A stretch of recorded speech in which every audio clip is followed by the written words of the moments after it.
প্রিয় দর্শক, স্বর্ণ যে শুধু অলংকার হিসেবে ব্যবহৃত হয় তা কিন্তু নয়। আজকে আমরা জানবো যে সোনার ৮টি উপকারিতা সম্পর্কে। তো চলুন শুরু করা যাক। ১ নম্বর যেটা উল্লেখ করবো সেটা হচ্ছে প্রায় প্রতিটি জায়গাতে সোনা পরার নিয়ম রয়েছে।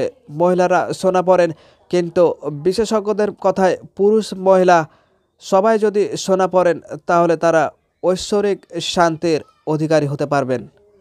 ২য় নম্বর যেটা উল্লেখ করব উপকারের কথা সেটা হচ্ছে সোনা ধারণ করলে মানুষের শরীর অশুভ শক্তির প্রবেশ করা থেকে বিরত থাকে, মানুষের দেহ পবিত্র হয় ও পাশাপাশি অশুভ শক্তির হাত থেকে বাঁচতে সাহায্য করে। ৩ নম্বর যে উপকারিতা উল্লেখ করবো সেটা হচ্ছে সোনার গয়না সামাজিক মর্যাদার প্রতীক, পাশাপাশি সোনার গয়না পরিবারে সুখ শান্তি আর স্থায়িত্ব নিয়ে আসতে পারে। ৪ নম্বর যেটা উল্লেখ করবো সেটা হচ্ছে চীন, পারস্য আর ভারতের প্রাচীন সমাজ ব্যবস্থায় সোনা পবিত্র শক্তি হিসাবে গণ্য করা হতো। সোনার মধ্যে প্রতিরক্ষামূলক বৈশিষ্ট্য রয়েছে বলে দাবি করে জ্যোতিষবিদরা।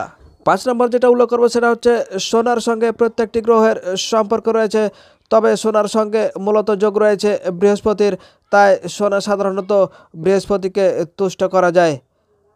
৬ নম্বর যেটা উল্লেখ করবো সেটা হচ্ছে মহিলাদের বাম হাতে আর পুরুষদের ডান হাতে সোনার আংটি পরা জরুরি, তাহলে পরিবারের সুখ ও সমৃদ্ধি বৃদ্ধি পাবে বলে অনেক সময় শোনা যায়।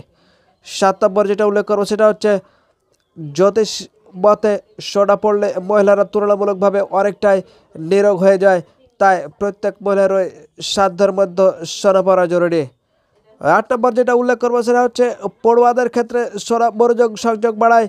বিশেষজ্ঞদের মতে এমন একটা ধাতু সোনা যা যে কোনো ব্যক্তি ধারণ করতে পারেন, তাতে কোনো বাধা নেই, তাই সোনা সকলে নিশ্চিন্তে পড়তে পারেন।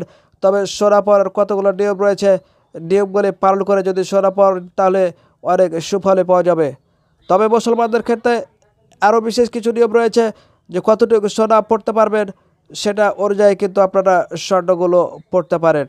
তো এই ছিল আজকের মতো, দেখা হবে পরবর্তীতে নতুন কোনো গুরুত্বপূর্ণ ভিডিও নিয়ে। সে পর্যন্ত সবাই ভালো থাকবেন।